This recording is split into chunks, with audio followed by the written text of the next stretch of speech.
किसी भी कीमत पर जीत हासिल करने की फिराक में कुछ एथलीट सारे नियम कानून दरकिनार कर देते हैं, लेकिन फिनिश लाइन पार करने या पोडियम पे चढ़ने के बाद भी किसी दर्शक की मात्र एक पैनी निगाह जैसी चीज भी अक्सर उनकी पोल खोल देती है।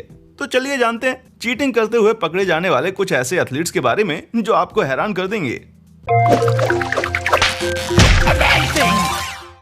रोजी रुइज। अगर आप डिक्शनरी में चीटिंग का मतलब ढूंढें तो मुश्किल नहीं कि बगल में रोजी रुइज का चेहरा नजर आए। 1980 में बॉस्टन मैराथन जीतने के बाद ये एथलीट रातों रात मशहूर हो गई। तीसरे सबसे कम समय में रेस पूरा करने का लेडीज रिकॉर्ड बनाने वाली इस औरत को पहले कोई भी नहीं जानता था, लेकिन उसकी जीत के बाद जल्द ही उंगलियां उठनी शुरू हो गईं। 70 डिग्री के तापमान में 26 मील की रेस इतने कम समय में पूरी करने के बाद रोजी को काफी थक जाना चाहिए था, लेकिन रोजी एकदम चुस्त और फुर्तीली नजर आ रही थी, जिसकी वजह से सवाल उठने शुरू हो गए। क्या उन्होंने एस्टेरॉयड ले रखा था या ये किसी खास किस्म की ट्रेनिंग का कमाल था? कई दिनों तक कंफ्यूजन इसी तरह चलता रहा। फिर कुछ गवाहों ने सामने आकर बयान दिया कि रोजी ने फिनिश लाइन के मात्र 1 किलोमीटर पहले ही रेस के बीच में से ज्वाइन किया था। आगे जांच की गई तो पता चला कि कुछ लोगों ने तो उन्हें रेस के दौरान मेट्रो की सवारी तक करते हुए देखा था। Track clothes and wearing a number, but I thought someone had just sort of stumbled into the race. Maybe somebody was a little. रोजी ने इन दोनों ही आरोपों का खंडन किया, पर उनके खिलाफ इतने सबूत इकट्ठा हो चुके थे कि उनका खिताब और रिकॉर्ड दोनों ही रद्द कर दिए गए। बस एक बात तो माननी पड़ेगी भाई कि रोजी ने बड़े ही कमाल की ट्रेनिंग कर रखी थी। Dwight Howard. चीटिंग में अक्सर हिम्मत की जरूरत भी पड़ती है, और अगर बात की जाए ड्वाइट हॉवर्ड के मामले में तो फिर जरूरत होती है चिपचिपी गेंद की। 2016 में हॉवर्ड एनबीए लेवल पर ह्यूस्टन रॉकेट्स के लिए बास्केटबॉल खेला करते थे। एक बार रॉकेट्स बनाम अटलांटा हॉक्स के मैच के दौरान अधिकारियों ने नोटिस किया कि हॉवर्ड के छूने के बाद गेंद को चिपचिपी सी लग रही थी। एनबीए नियमों के मुताबिक खेल के मैदान पे बाहरी चीजें ले जाना मना है, इसलिए इससे विवाद तो होना ही था। अधिकारी बेंच तक चले गए तो वहां स्टिकम स्प्रे ग्लू का एक कैन एकदम खुले में पड़ा हुआ था। किसी जमाने में खिलाड़ी इसे गेंद पर अपनी पकड़ मजबूत करने के लिए यूज करते थे, पर 1981 में से बैन कर दिया गया था। किसी एक खिलाड़ी को सजा देने के बजाय दोनों टीमों को चेतावनी देकर मैच फिर से शुरू कर दिया गया। लेकिन गेम के बाद ह्यूस्टन क्रॉनिकल के जोनाथन फेन को हॉवर्ड ने बताया कि इसके पीछे उन्हीं का हाथ था। पर यह बात यहीं पर नहीं रुकी। उन्होंने आगे बताया कि वे पहले भी सारे मैचेस में स्टिकम ग्लू का इस्तेमाल करते आए थे। शुक्र है कि बात यूं ही हंसी मजाक में आ गई और चली भी गई, और हार्वर्ड पे कोई भी चार्ज नहीं लगा, वरना उनका सचमुच का ग्लू निकल जाता। ओलंपिक के बैडमिंटन प्लेयर। खेल में चीटिंग की बात की जाए तो दिमाग में सबसे पहले बैडमिंटन का ख्याल नहीं आता होगा, पर साल 2012 लंदन ओलंपिक्स के दौरान जानबूझकर मैच हारना कई टीमों के लिए जीत की रणनीति का एक अहम हिस्सा बन गया था। इस ओलंपिक में राउंड रॉबिन सिस्टम यूज होता था, यानी हर टीम का हर टीम से भिड़ना तय रहता था। पिछले मैच के नतीजों के हिसाब से तय होता था कि कौन सी टीम किससे मुकाबला करेगी। इस प्रक्रिया में यह भी ध्यान दिया जाता था कि आपस में भिड़ने वाली टीमों की काबिलियत भी एक जैसी हो, यानी एक सोची समझी योजना के तहत गिने चुने मैच हारकर कोई टीम ये सुनिश्चित कर सकती है कि नॉकआउट स्टेज में उसका मुकाबला किसी कमजोर टीम से ही हो, ताकि जीतने के चांसेस बढ़ जाएं। चाइनीज खिलाड़ी वांग शियोली और यू यांग ने विमेंस डबल टूर्नामेंट में इसी रणनीति का फायदा उठाने की कोशिश की, पर मजे की बात तो यह है कि सामने वाली दक्षिण कोरियाई टीम भी ठीक इसी रणनीति के तहत काम कर रही थी। जब जोंग क्विंगेन और किम हाना चाइनीज टीम के सामने उतरे तो ऐसा वाहियात बैडमिंटन मैच हुआ जिसने दुनिया को बोर करके रख दिया। आप पूछेंगे आखिर कितना बुरा? तो जान लीजिए, पहले गेम की सबसे लंबी रैली केवल 4 स्ट्रोक की थी। खेल देखकर टीमों की लापरवाही और गलतियां साफ नजर आ रही थीं, और वापस जाते वक्त उन्हें फैंस की काफी नाराजगी भी देखनी पड़ी।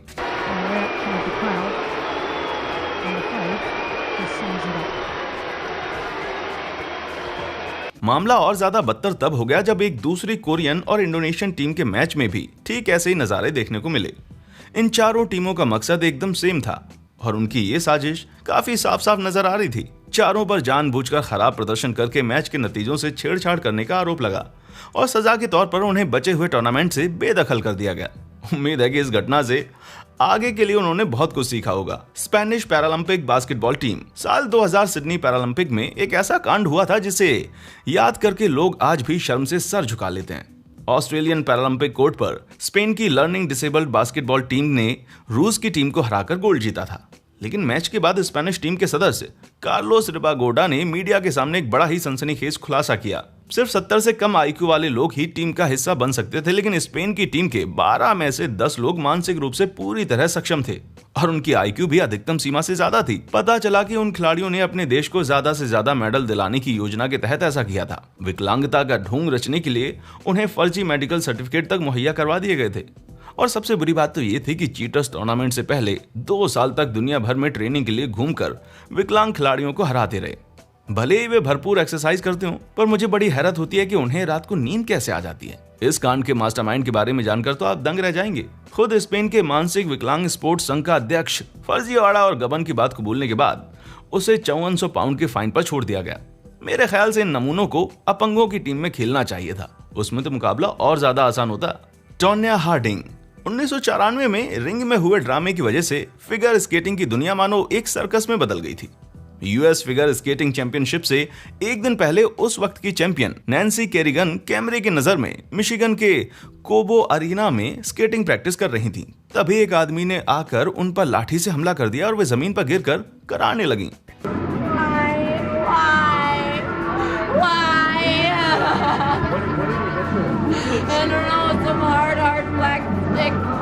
नैन्सी को गहरी चोट आई थी, जिसकी वजह से वे मुकाबले में हिस्सा नहीं ले पाई। उनकी जगह उनकी चिर प्रतिद्वंदी टोन्या हार्डिंग ने पहला स्थान जीता और दोनों को उस साल की विंटर ओलंपिक्स स्केटिंग टीम के लिए चुन लिया गया। लेकिन जल्दी पुलिस को पता चल गया कि किसी ने उस आदमी को नैन्सी पर हमला करने की सुपारी दी थी। मामला पूरा खुला तो टोन्या हार्डिंग के भूतपूर्व पति जेफ गिलूली और उनके पुराने बॉडीगार्ड श्वान एक्सहार्ट को दोषी पाया गया। दोनों ने मिलकर उस आदमी से नैन्सी पर हमला करवाया था ताकि आने वाले मुकाबलों में टोन्या की जीत पक्की हो सके। टोन्या का कहना था कि वे इस साजिश का हिस्सा नहीं थी, लेकिन बाद में उन्होंने बताया कि उन्हें अपने पति की संलिप्तता के बारे में पता था, पर वे इस बात को छिपा ले गई थी। विंटर ओलंपिक में हिस्सा लेने के तुरंत बाद ही उन पर अनुशासनात्मक कार्रवाई करते हुए सारे खिताब वापस ले लिए गए।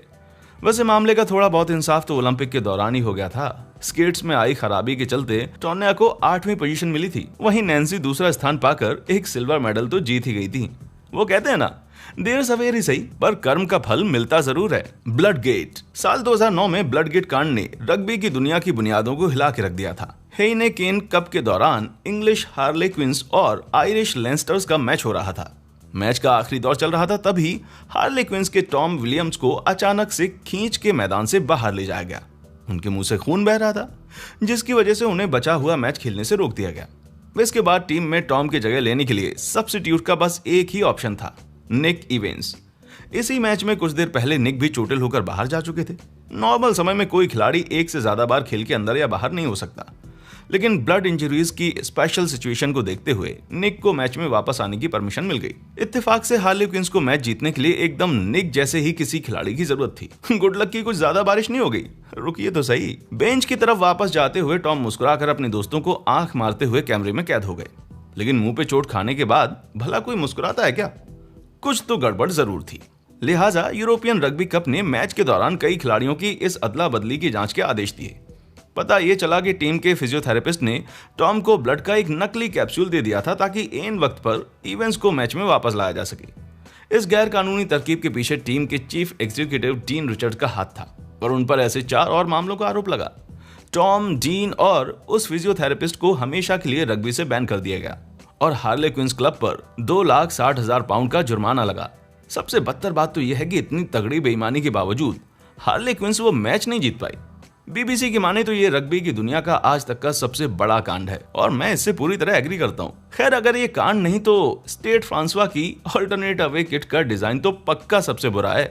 माइकल पिनेडा बेसबॉल जैसे खेल में एक मामूली सी चूक भी आपकी हार या जीत तय कर सकती है। साल 2014 की बात है। न्यूयॉर्क यांकीज के पिचर माइकल पिनेडा को बॉल पे ग्रिप ही नहीं मिल रही थी। सो बॉस्टन रेड सॉक्स के खिलाफ मैच के दौरान इस मेजर बेसबॉल लीग पिचर ने अपनी पकड़ को मजबूत करने के लिए पाइन टार का सहारा लेने की ठानी। उन्होंने इस चिपचिपे पदार्थ को अपनी गर्दन पे लगा लिया और सोचा कि मैच के दौरान बॉल को चुपके से उस पर रगड़ लूंगा। खैर, वो काम इतना चुपचाप भी नहीं हुआ, क्योंकि रेड सॉक्स के कोच को जल्दी भनक लग गई कि कुछ तो गड़बड़ जरूर है और वो रेफरी के पास पहुंच गए। कितने मजे की बात है कि जिस वक्त कोच रेफरी से पिनेडा की शिकायत कर रहे थे, ठीक उसी समय पर एक फैन भी उनकी इस कारस्तानी की तरफ इशारा करते हुए नजर आया। कई अंपायर्स ने पिनेडा के हाथ और गर्दन की पड़ताल की और उन्हें तुरंत गेम से बाहर करके आने वाले 10 मैचेस के लिए बैन कर दिया गया। मेजर लीग बेसबॉल के नियम बाहरी चीजों को मैदान में लाने से सख्त मना करते हैं, पर पिनेडा पहली बार ऐसी बेईमानी करते हुए नहीं पकड़े गए थे। उन्होंने रेड सॉक्स के खिलाफ पिछले एक मैच में भी टार यूज किया था और ऐसा करते हुए कैमरे में भी कैद हुए थे। लगता पिनेडा अपने नाम के पाइन वाले हिस्से से कुछ ज्यादा ही इंप्रेस हो गए थे, पर अपनी खुशी जाहिर करने का ये कौन सा तरीका हुआ भाई। साल 2012 ओलंपिक की विमेन वेट लिफ्टर्स। साल 2012 ओलंपिक में 75 किलोग्राम वेट लिफ्टिंग का फाइनल मुकाबला दर्शकों के लिए एक बहुत ही अनोखा पल था। स्वेटलाना प्रोदोबेदोवा और नताल्या ज़बोलोतनाया, उन्होंने विमेन्स कैटेगरी में एक नया वर्ल्ड रिकॉर्ड बनाया। कजाकिस्तान की प्रोबोदेवा ने तो रूस की ज़बोलोतनाया को दूसरी और बेलारूस की आयरिशी कुलेशा को तीसरी पोजीशन पे छोड़कर गोल्ड भी जीता। दोनों अपनी परफॉर्मेंस को नेचुरल सा दिखाना चाह रही थी, मगर उनकी जबरदस्त ताकत की वजह जरा भी नेचुरल नहीं थी। वैसे दोनों का रेगुलर ड्रग टेस्ट तो नेगेटिव आया था, पर साल 2015 में इंटरनेशनल ओलंपिक कमेटी ने एथलीट्स के ड्रग टेस्ट को और भी बेहतर और अचूक बनाने की प्रक्रिया शुरू की। बेहतर टेक्नोलॉजी की मदद से कमेटी ने ड्रग यूज करने के बावजूद नेगेटिव टेस्ट करके बच निकलने वाले चीटर एथलीट्स को पकड़ना शुरू किया। ऐसे कई खिलाड़ियों का नाम सामने आया जिन्होंने साफ तौर पे एंटी डोपिंग लॉ का उल्लंघन किया था, जिसमें स्वेटलाना पोदोबोदेवा, नताल्या ज़बोलोतनाया और आइरिना कुलेशा का जाना पहचाना नाम भी शामिल था। तीनों हष्ट पुष्ट औरतें, और उनके सारे रिकॉर्ड रद्द करके उनको डिस्क्वालीफाई कर दिया गया। तीनों स्टेरॉइड्स के दम पे परफॉर्म करती थीं और ऐसा बताती थी कि सब कुछ नेचुरल है। फेम के वान डेन ड्रिशे। एक और जहां कुछ खिलाड़ी अपने हुनर को बेहतर करने के लिए मेहनत करते हैं, वहीं कुछ और अपनी चीटिंग की कला को तेज करने में जुटे रहते हैं। ये कड़वा सच साल 2016 में जाहिर हुआ जब साइकिलिंग चैंपियन फेम के वान डेन ड्रिशे मैकेनिकल डोपिंग करते हुए पकड़ी जाने वाली दुनिया की पहली एथलीट बनी। साफ शब्दों में कहा जाए तो उन्होंने रेस को आसान बनाने के लिए अपनी साइकिल में एक खुफिया मोटर लगवा रखी थी। एक बार साइक्लो क्रॉस चैंपियनशिप में भाग लेते वक्त वे अपनी साइकिल में दिक्कत होने की बात कहकर रेस के बीच में अचानक से रुक गईं। गौर से देखने पर रेस अधिकारियों को उनकी साइकिल की सीट के नीचे एक बैटरी और क्रैंकशाफ्ट में एक मोटर छिपी मिली। साइकिल के हैंडल पे